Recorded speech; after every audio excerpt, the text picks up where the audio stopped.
Vayamos más allá del título de este video. Si te encuentras al diablo, no lo mires a los ojos. Si te llama, no le respondas. Si te ofrece su ayuda, no la aceptes. Hoy escucharemos 3 relatos de terror de gente que hace pactos o que le pide favores. Antes de comenzar, quiero agradecer a todos los miembros de este canal y a todos ustedes que nos escuchan. Es hora. Apaga las luces o cierra los ojos. Ponte tus audífonos y que venga la oscuridad.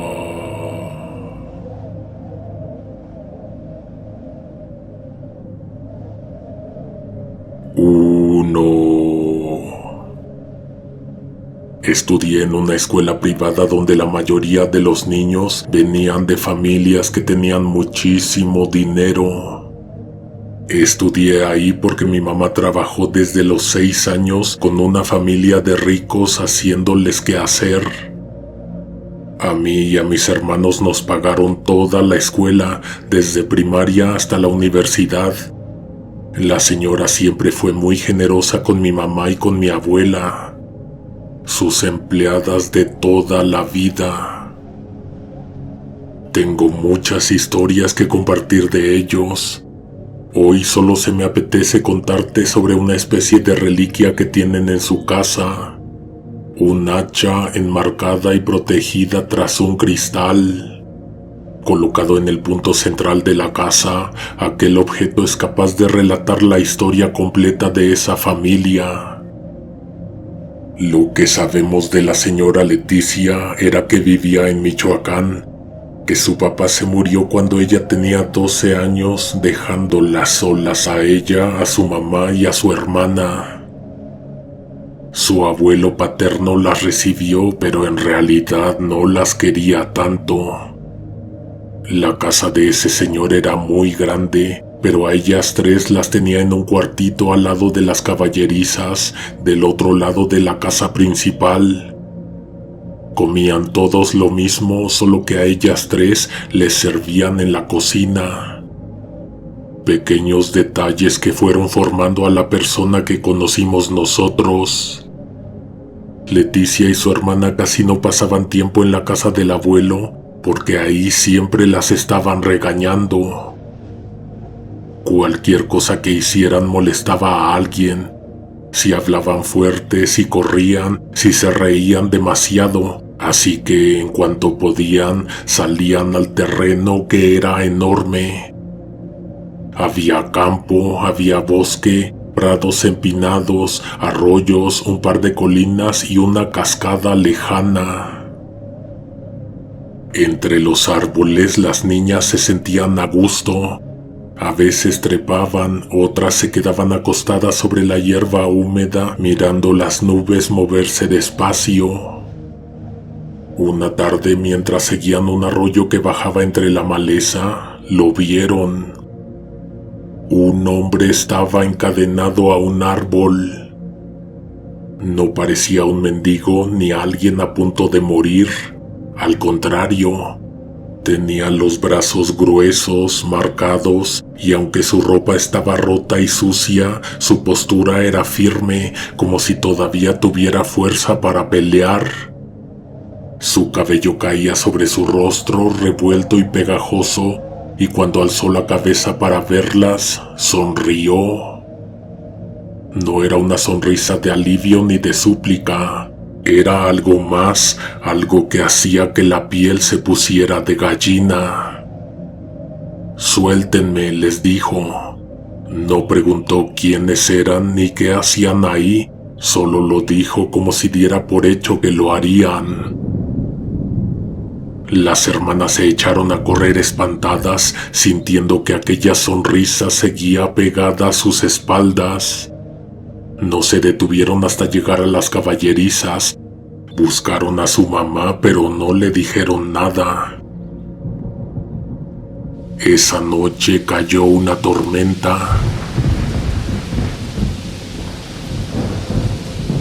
Mientras la lluvia golpeaba con furia los techos de lámina y el viento hacía crujir los árboles, Leticia no pudo dormir. En su mente aparecía la imagen del hombre encadenado, su ropa empapándose bajo la tormenta, su piel helándose en la oscuridad. ¿Y si de verdad necesitaba ayuda? ¿Y si nadie más pasaba por ahí? El agua corrió por las calles de ese pueblo como ríos desbordados y al amanecer llegó la noticia. Un cerro se había desgajado, enterrando la carretera. El pueblo quedó incomunicado, la maquinaria del gobierno tardaría días en llegar, así que todos, incluso su abuelo, se pusieron a trabajar para despejar el camino con picos y con palas. Entre lodo, piedras y ramas caídas, Leticia se olvidó de aquel extraño por un tiempo. Pasó una semana hasta que el recuerdo volvió. Leticia le dijo a su hermana que debían volver. Si sigue ahí, seguro ya está muerto, murmuró con culpa. Su hermana la miró de reojo y sonrió con malicia. ¿Te dan miedo los muertos? Sin responder, echaron a andar por el mismo sendero embarrado, con la humedad trepándoles por las piernas. Donde lo vieron por primera vez seguía el hombre. Estaba vivo, pero cambiado. La piel, antes pálida, parecía más gruesa, casi como cuero curtido. Sus manos, aún encadenadas, lucían más huesudas, los nudillos afilados como garras. Su cabello caía en mechones duros y enredados, dejando ver unos ojos hundidos, oscuros, llenos de algo que se parecía demasiado al odio. La sonrisa que les había mostrado antes ya no estaba. Ahora su boca se apretaba en una línea dura y los ojos, algo en los ojos se veía distinto. La primera vez las había mirado con algo de burla, con un aire de desafío. Ahora, en cambio, había un brillo diferente, más oscuro, más pesado. Un odio contenido, profundo, como si en esa semana encadenado hubiera dejado de ser una persona y se hubiera convertido en algo más. Las facciones endurecidas, la mandíbula más marcada, pero no de hambre, sino de rabia. Su respiración pausada, demasiado tranquila para alguien que debió haber muerto ahí. Cuando alzó la vista y las vio, no hubo sorpresa ni alivio. Solo las miró sin decir nada, pero en esa mirada estaba claro que ya no era el mismo hombre al que habían encontrado. «Suéltenme», repitió el hombre con una voz más baja, más densa. Esta vez no era una orden, sino una promesa. «Si lo hacen, les concederé lo que quieran». Las hermanas se miraron. Un escalofrío las recorrió. Leticia sintió la tentación arderle en la garganta, pero su hermana menor negó con la cabeza, con los labios apretados. «¿Y si le decimos al abuelo?», susurró. Sin embargo, ambas supieron al instante que esa idea era absurda. Su abuelo solo les gritaría, las castigaría, diría que andaban metiéndose donde no debían.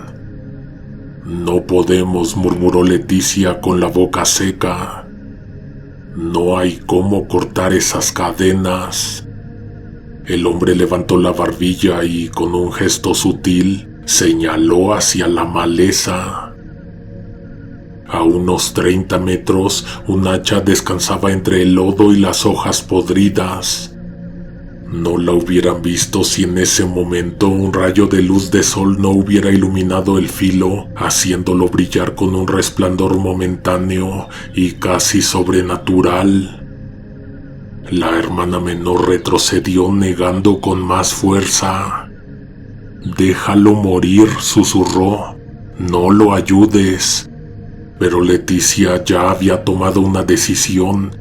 Con las piernas temblorosas avanzó entre la maleza, sintiendo cómo el agua le empapaba las suelas de los zapatos. Tomó el hacha. No era la primera vez que sostenía una. Su madre le enseñó a partir leña para el fogón. Alzó los brazos y descargó el filo contra el tronco. No era grueso, pero estaba húmedo y era más resistente de lo que parecía. Cada golpe resonaba en el bosque con un eco vacío. La hermana menor seguía susurrando, repitiendo que lo dejara ahí, que algo debió haber hecho para merecer haber perdido su libertad. Entonces, entre el sonido de la madera cediendo, Leticia hizo la pregunta que no había querido formular antes. ¿Quién te encadenó? El hombre, que hasta entonces solo había sonreído con aire burlón, ladeó la cabeza. Sus ojos oscuros brillaron. Su abuelo me encadenó.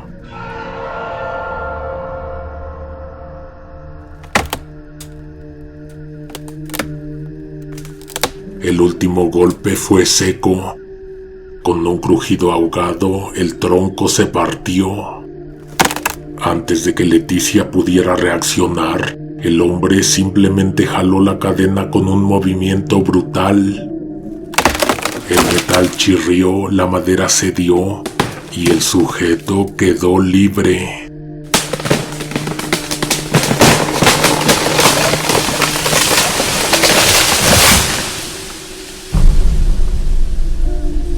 Corrió unos metros con los músculos tensos como un animal que ha estado demasiado tiempo encerrado, pero de pronto se detuvo. Giró hacia ellas y miró directamente a Leticia. «Dime tu deseo». Leticia tragó saliva, no supo por qué lo dijo, solo sintió que tenía que hacerlo. «Una casa grande, mucho dinero». El hombre sonrió. Luego giró la vista hacia la hermana menor, que en ese instante abrió la boca a punto de decir algo. «Tú no», la interrumpió el hombre sin mirarla siquiera. «Tú no, tú eres mala del corazón». La niña sintió un escalofrío subiéndole por la espalda. Cuando regresaron a casa del abuelo, la lluvia había cesado, pero el aire seguía impregnado de humedad. No alcanzaron a entrar. Del otro lado de la puerta había un grupo de gente murmurando.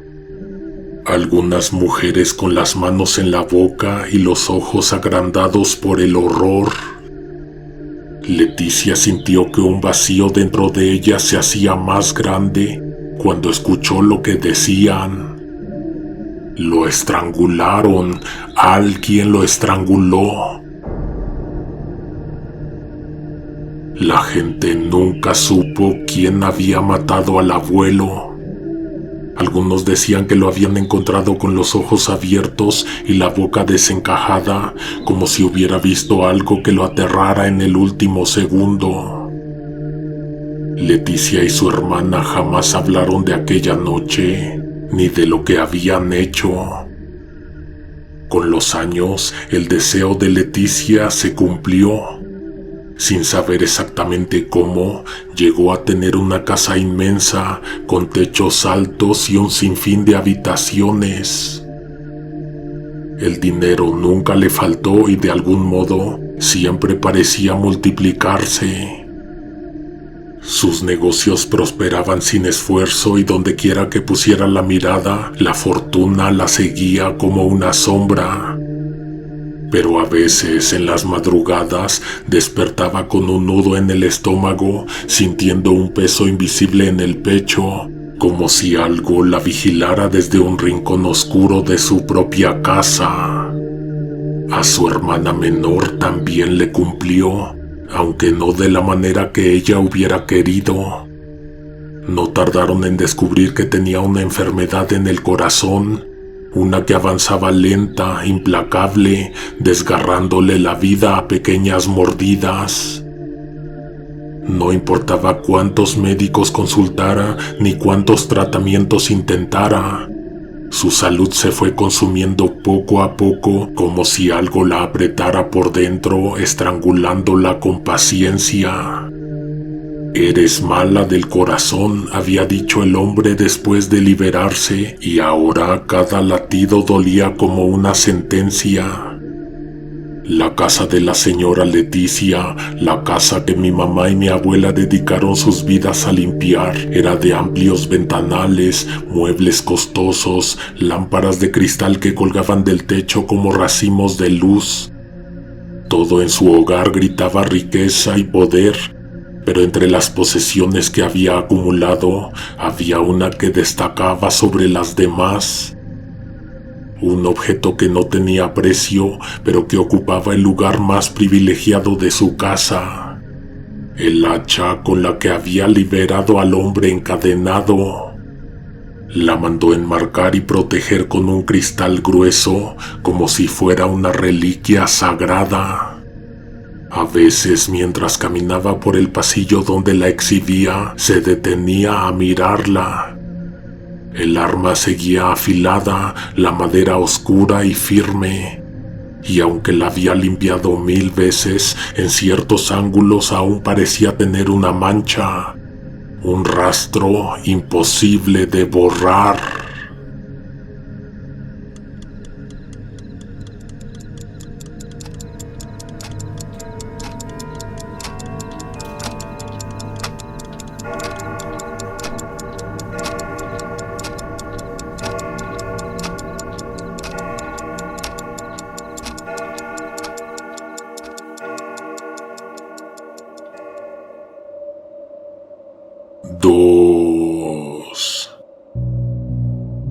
Mi primo salió aquella noche con la intención de divertirse, pero terminó con un enorme vacío en la memoria.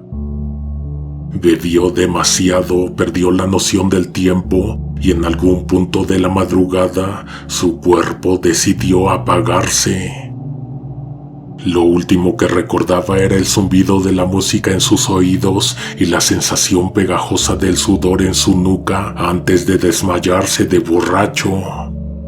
Cuando despertó, ya estaba en su casa. La habitación estaba oscura, pero podía distinguir la silueta de su madre parada en la puerta con los brazos cruzados. Le preguntó con esa mezcla de fastidio y preocupación en la voz dónde había dejado el coche. Su mente, todavía nublada, intentó encajar las piezas de la noche anterior, pero no había nada. Solo un negro absoluto. Buscó en los bolsillos del pantalón y sintió el frío metal de las llaves entre sus dedos. Un alivio fugaz. Si aún tenía las llaves, entonces nadie se lo había robado. ¿O sí? La inquietud creció cuando, tras horas de intentar recordar y hacer llamadas a amigos, nadie tenía idea del paradero del vehículo. Fue entonces cuando decidió regresar al antro y luego mirar los alrededores. El lugar tenía un aire diferente a la noche anterior. Sin las luces, la música y la multitud, parecía más pequeño y más triste. Preguntaron a los empleados del ballet parking, pero nadie sabía nada. Nadie recordaba haber recibido su coche. Intentaron hacer sonar la alarma del carro por las calles aledañas, pero nada. Ni un solo eco de respuesta entre los edificios, ni una luz parpadeando a la distancia. Mi primo caminó entre las calles preguntando a los vigilantes de los estacionamientos cercanos, pero nadie había visto nada. La desesperación empezó a calarle. Preguntó a sus amigos, pero todos repetían lo mismo. Él llegó bien al punto de encuentro, estuvieron un rato juntos y cerca de la 1 de la mañana se fue con ellos a la casa de uno de los muchachos. Fue uno de sus amigos quien le pidió el taxi. Ninguno recordaba que hubiera mencionado el carro en ningún momento de la noche. Era absurdo, un auto no desaparece así como así. Los siguientes días fueron una repetición de lo mismo. Recorrían las calles presionando el botón de la alarma, esperando escuchar el más mínimo indicio de que el coche seguía en algún sitio. Revisaron calles, patios, esquinas oscuras, nada. La policía no pudo hacer mucho. El coche no había sido reportado en ningún incidente y, sin pistas, la investigación quedó en el aire. A mí este asunto en su tiempo me llamó mucho la atención porque ¿cuántas veces has sabido de alguien que pierda un carro?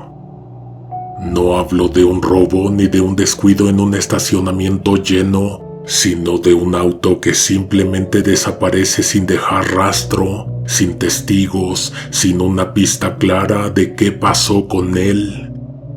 Durante meses, mi primo y su madre hicieron de todo para encontrarlo. Llamadas a la policía, visitas a corralones, recorridos interminables por la ciudad buscando alguna señal, algún indicio. El carro parecía haberse desvanecido en el aire. 6 meses después, cuando todos ya habían asumido que jamás lo recuperarían, el auto apareció. Fui a ver a mi primo con el pretexto de llevarle algo que alguna vez dejó en mi casa. Mi verdadera intención era enterarme de cómo lo recuperó. Sentados ante la barra de su cocina, tan pronto como su mamá salió de la casa, me contó cómo llegó el coche a él. Me dijo que hace como 2 semanas fue a una fiesta de unos amigos, pero terminó en una cantina de mala muerte. Había llegado ahí siguiendo a unos conocidos, pero pronto se encontró rodeado de extraños, bebiendo con ellos como si fueran viejos amigos.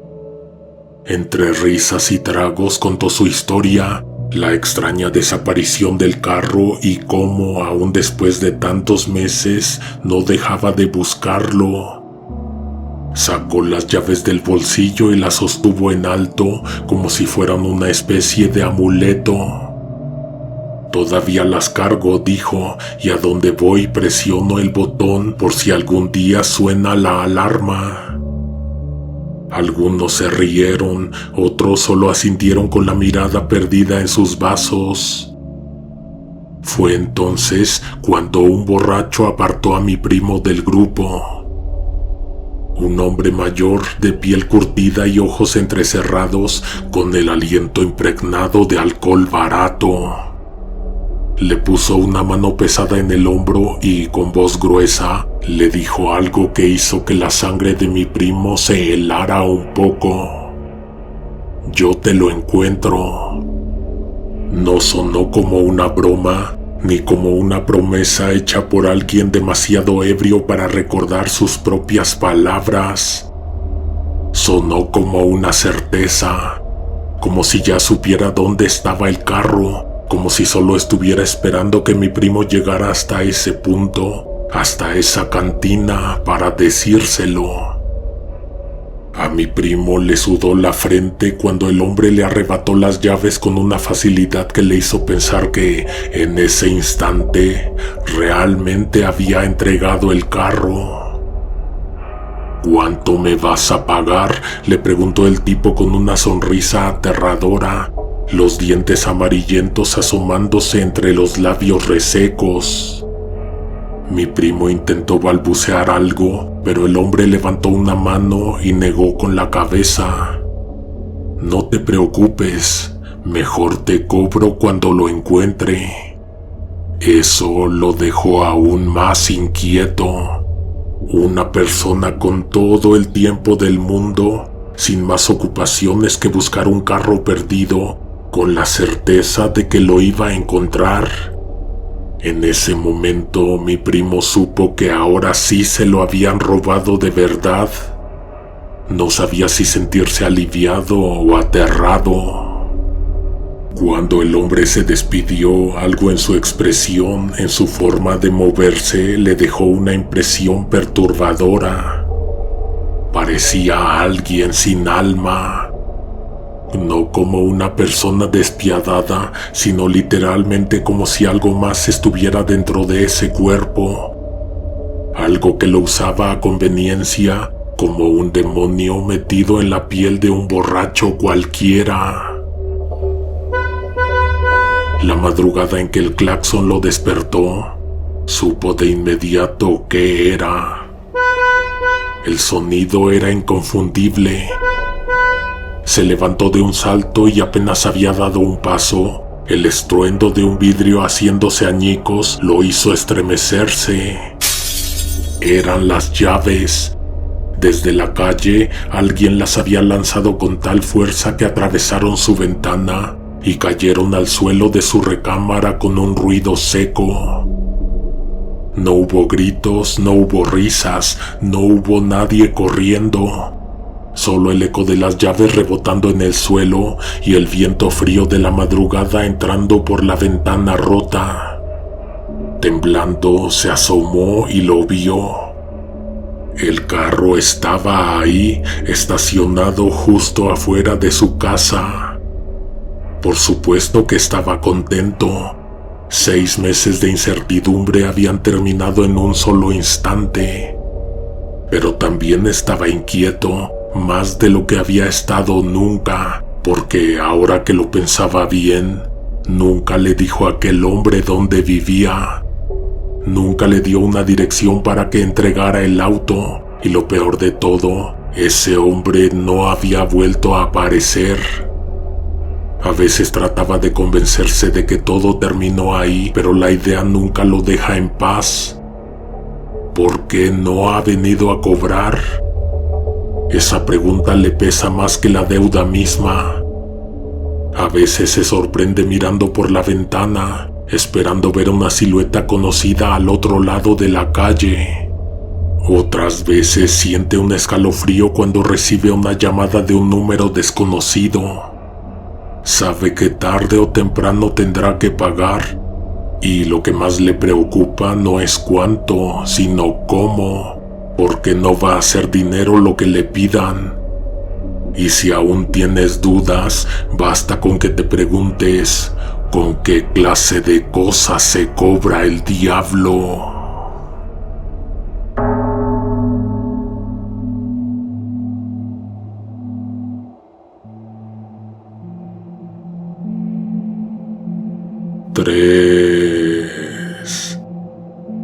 Pasó hace más de 12 años, cuando todavía vivíamos en la agrícola oriental.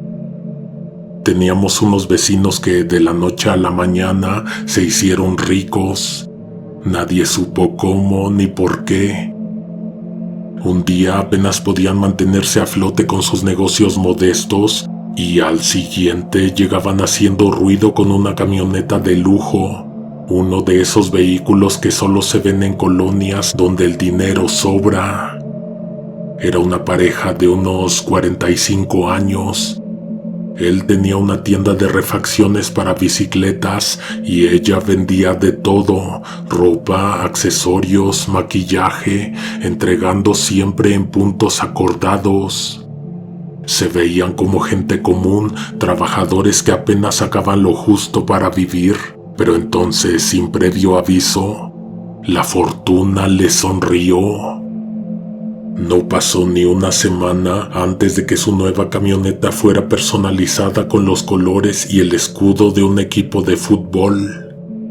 Pronto, la pequeña casa de 2 pisos donde vivían, dentro de un terreno grande con apenas una construcción modesta heredada por ella, se convirtió en un emblema de riqueza desmedida.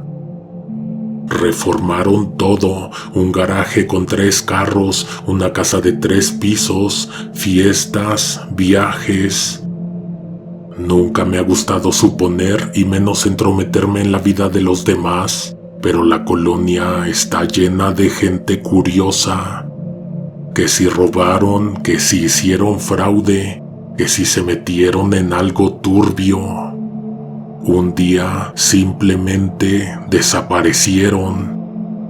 A veces se iban por semanas de vacaciones, pero siempre volvían. Esta vez pasaron 3 meses sin rastro de ellos. A través de la reja que daba a la calle se podía ver que todo estaba intacto, salvo por un detalle. Faltaba su carro rojo deportivo, el mismo en el que se habían marchado. 6 meses después, cuando ya casi los habíamos olvidado, el carro rojo reapareció. Venía acompañado de una camioneta de mudanza.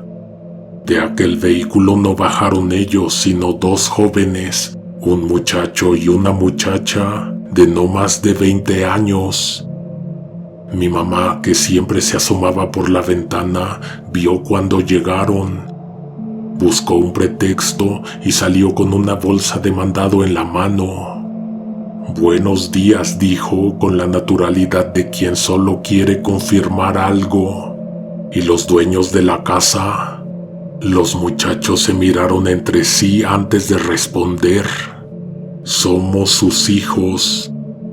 Mi mamá siguió su camino, pero la noticia corrió rápido. Apenas regresó de la tienda, una vecina la interceptó. «¿Qué te dijeron los del carro rojo?» «Que son sus hijos». La mujer frunció el ceño y sacudió la cabeza.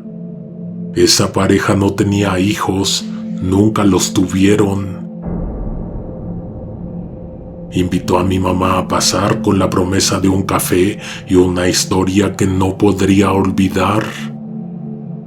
Dentro, la vecina le contó que los desaparecidos hacían rituales, que lo que tenían no era fruto del trabajo, sino de algo mucho más oscuro. «Si no me crees, te lo demuestro», dijo con una mueca de certeza. Llamó a su hijo, un muchacho delgado, nervioso. «Enséñale el video a la señora». El joven sacó su celular y se puso a buscar un archivo. Mi mamá vio la pantalla y sintió que el estómago se le revolvió. El video había sido tomado desde una ventana de la casa, desde donde bien se veía el patio trasero de aquellas personas. En ese video, la pareja comía carne cruda con una expresión inhumana en el rostro. Luego, sin pudor, se desnudaban y entraban en unas tinas llenas de un líquido espeso y oscuro. Sangre. La vecina dejó que mi mamá digiriera lo que acababa de ver antes de hablar de nuevo. «Ahora dime, ¿qué tanto los conocías?» Mi mamá sintió un escalofrío, pero intentó responder. Ella tenía una cicatriz en el pómulo y él cojeaba al caminar, ¿cierto? Mi madre asintió. Nadie consigue dinero así de rápido. Ellos le pidieron ayuda al diablo. Mi mamá no estaba segura de qué pensar, pero había una idea que no podía sacarse de la cabeza. ¿Y si esos jóvenes no eran sus hijos? Decidió averiguarlo. Se acercó a la casa y les ofreció su ayuda, cualquier cosa que necesiten. La muchacha la miró con una sonrisa extraña, como si estuviera probándola. Y entonces mi mamá la vio, la cicatriz en la mejilla. Un cosquilleo helado le recorrió la nuca. «Que les vaya bien, hasta pronto», dijo con voz tensa, alejándose. Antes de entrar a casa, echó una última mirada. El hombre salió cargando un par de balones de colección. Bajó las escaleras lentamente, con paso pesado y cojeando.